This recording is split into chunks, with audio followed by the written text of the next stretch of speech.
Plagiarism is nothing new, but artificial intelligence is now creating a concern at colleges across the country. So we went to several to see how professors there are working to ensure that students' work is actually their own.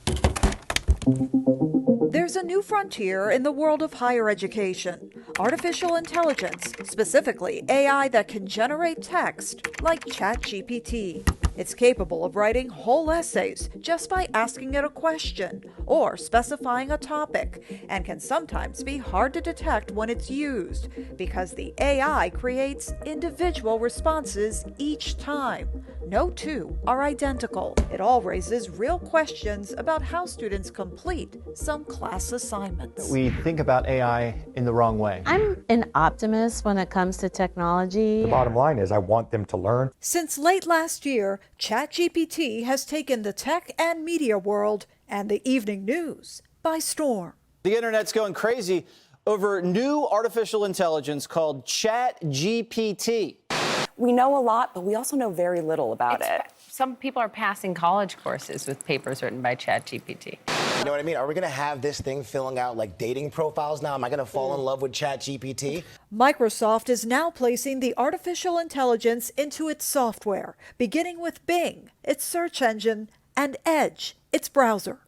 It's the most exciting and powerful technology I have ever touched.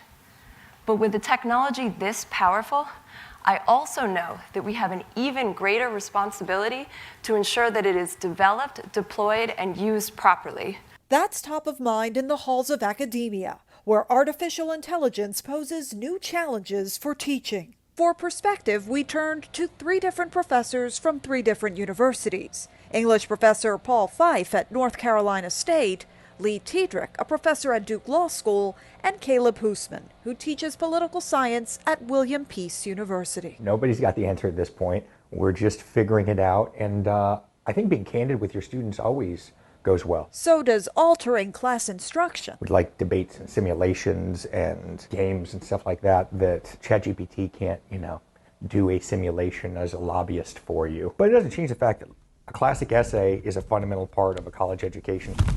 That's something English professor Paul Fife decided to tackle several years ago. I've been interested in text-generating AI for a few years, and starting in fall 2020, have been assigning students to try and experiment with it, requiring them to use it to cheat on their final papers, as a way of thinking about the potential downstream consequences. That may sound like a win for the students, but as they found out, it was anything but. A lot of them, are like, wow, we're going to get away with something. This is going to be so easy. I'm just going to press a button. And all of them realize it doesn't work that way, that the AI is troublesome. That's partly because what the AI generates can be vague or just plain wrong, as it's based on information from all kinds of online sources, some with incorrect information. To pretend that it doesn't exist, I don't think is the right approach. At Duke Law, Lee Tiedrich is a distinguished faculty fellow with a focus on ethical technology. She says embracing ChatGPT may be a better approach. I think we need to have a national learning moment about artificial intelligence, which is something I've been saying for a while, because students need to understand how it works. What our students need to learn is, how are some of the beneficial uses? How can it help you with research? But, what are the responsibilities that come with using the technology? A responsibility that students may be facing more now than ever before. Maya Rodriguez, Scripps News, Raleigh, North Carolina.